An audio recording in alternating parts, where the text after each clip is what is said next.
बुलाई चलेंगे इष्ट देवन सिर नाई, चलेंगे इष्ट देवन सिर नाई।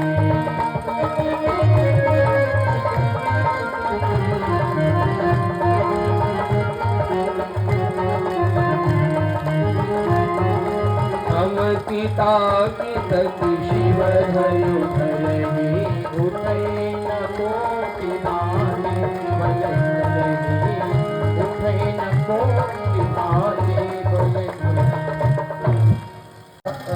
क्रोध का नाटक किया, सभा के बीच खड़े हो गए, बोले अरे राजा महाराज, दीप दीप के भूपति नाना आए, सुनि हम जो प्रणिधाना आए।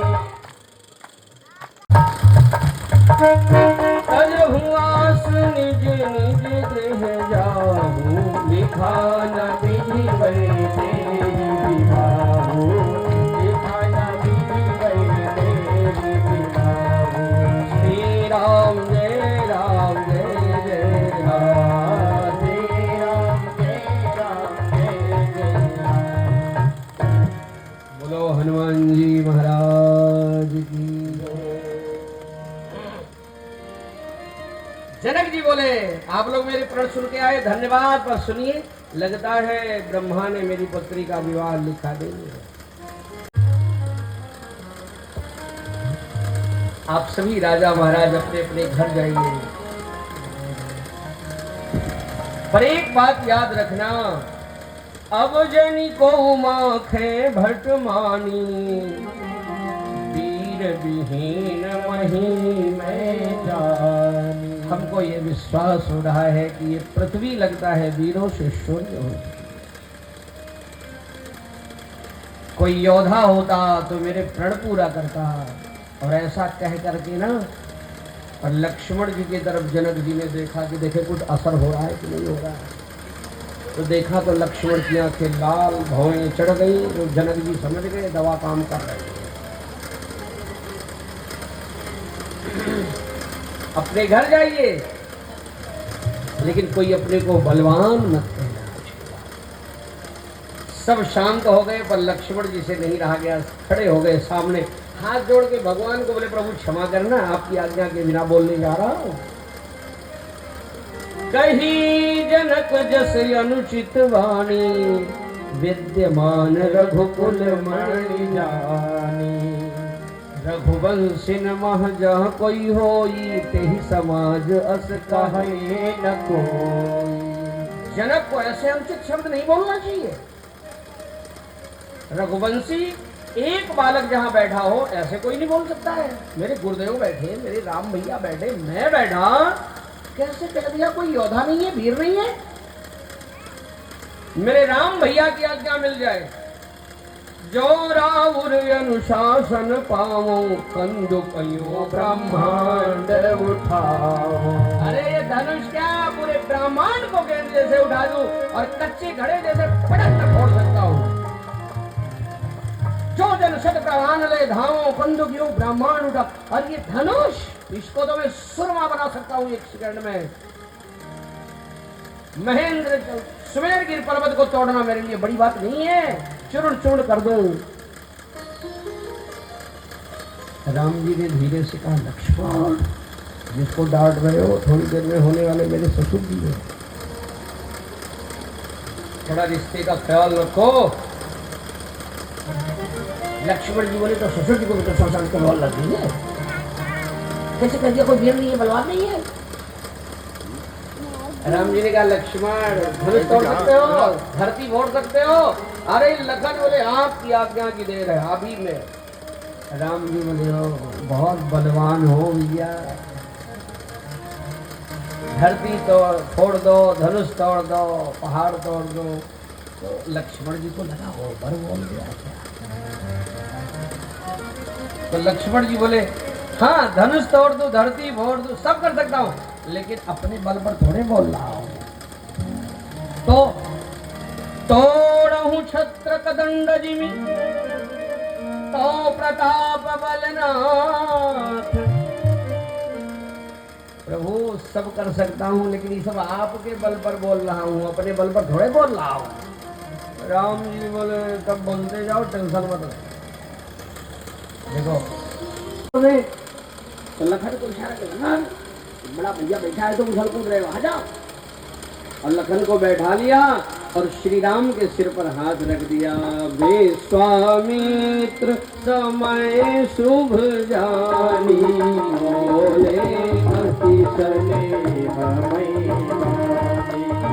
कहूँ राम भंजहु भव तापा, भेटहु तात जनक परितापा, भेटहु तात जनक परितापा, भेटहु तात जनक परितापा।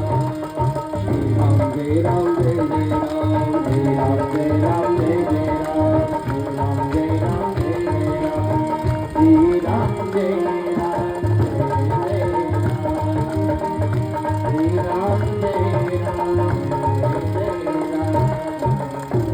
और भगवान श्री राम गुरुदेव की आज्ञा लेकर धीरे धीरे धनुष के तरफ बढ़े हैं।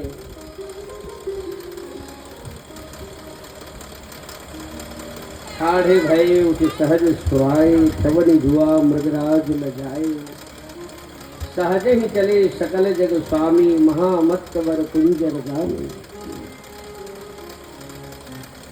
और ये जो धनुष रखा है ना, अभी बस 2-3 मिनट के बाद भगवान राम तोड़ेंगे, हम सभी लोग दर्शन करेंगे। बोलो मिथिला धाम की। पर 2 मिनट अति लाघव उठाए धनुनी, अति लाघव उठाए धनुनी। भगवान ने धनुष उठाया और उसकी प्रतिष्ठा चढ़ाया। और अभी ये टूटेगा तो जोरदार ताली बजा के स्वागत करिएगा। राम जी तोड़ेंगे। और जैसे भगवान ने प्रतिज्ञा खींचा, कई क्षण मध्य राम धन तोड़ा, अरे भुवन धुन घोर कठोरा। भगवान श्री राम ने धनुष तोड़ दिया। गावत छवि अब लोकित सहेली, माल राम मूल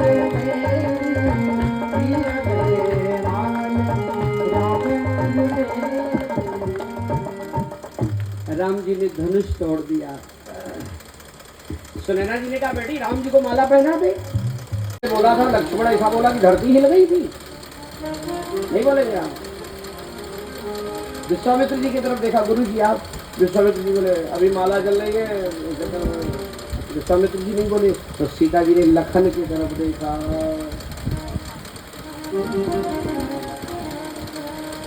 लक्ष्मण जी की तरफ देखा। लखन कुछ देर के लिए लखन पृथ्वी को उठा दे, तो शेष है ना, पृथ्वी को उठा दे। तेरी भाभी तेरे भैया को जय माला पिना दे, तेरी भाभी तेरे भैया को जय माला पिना दे, जय माल पिना दे, जय माल पिना दे, जय माल पिना दे, जय माल पिना दे, जय माल पिना दे, जय माल पिना दे। सीता जी बोली थोड़ी धरती उठा दे, तेरे भैया के बराबर हो जाऊं, माला पहना दूं। लखन बोली ये सेवा नहीं हो पाएगी, धरती हिलेगी, राम भैया नाराज होंगे, अभी ये नहीं हो पाएगा। तो सीता जी बोली माला नहीं पढ़ पाएगी तो बड़ी बेइज्जती होगी। लखन बोले सिर नहीं झुका रहे तो भाभी माँ आप बिल्कुल चिंता मत करो, राम जी का सिर झुकवाने का तरीका मैं जानता हूँ। सीता जी बोली कैसे? लखन बोली इनका सिर झुकाना मैं जानता हूँ। सीता जी बोली कैसे? अभी जाऊंगा इनके चरणों में प्रणाम करूंगा, तब तक नहीं उठूंगा जब तक हमको उठाने के लिए झुके ना। जब हमको उठाने लगे तो आप माला पहना लेना। समझा के बात इतनी लक्ष्मण जी उठ पड़े, श्री राम जी के चरणों में जाकर वो गिर पड़े, श्री राम जी के चरणों में जाकर वो गिर पड़े। गणे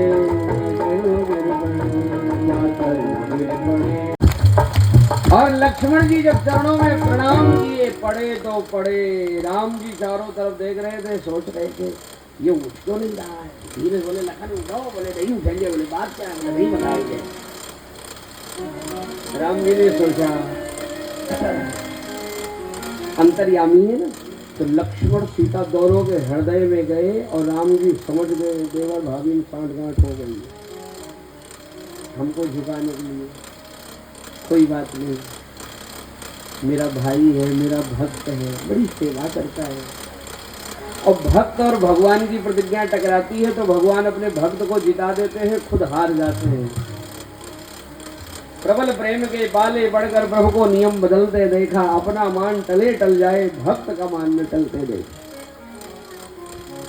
तो राम जी समझ गए अब तो हमको ही सिर झुकाना। तो कोई बात नहीं, ये सीता की शैलियां हंसेंगी कि सिर झुकाया तो कह दूंगा किसके सामने झुकाया, मेरा भाई है, मेरा भक्त है, मेरा अनुज है। श्री राम जी भी भाप गए दोनों की बात को, सिर नीचे कर उठाने लगे अपने ब्रात को। जैसे लखन को उठाने लगे, सीता जी को मौका लगा, तुरंत माला पहना दिया। गावत छवि अब लोग सहेली, गावत छवि अब लोग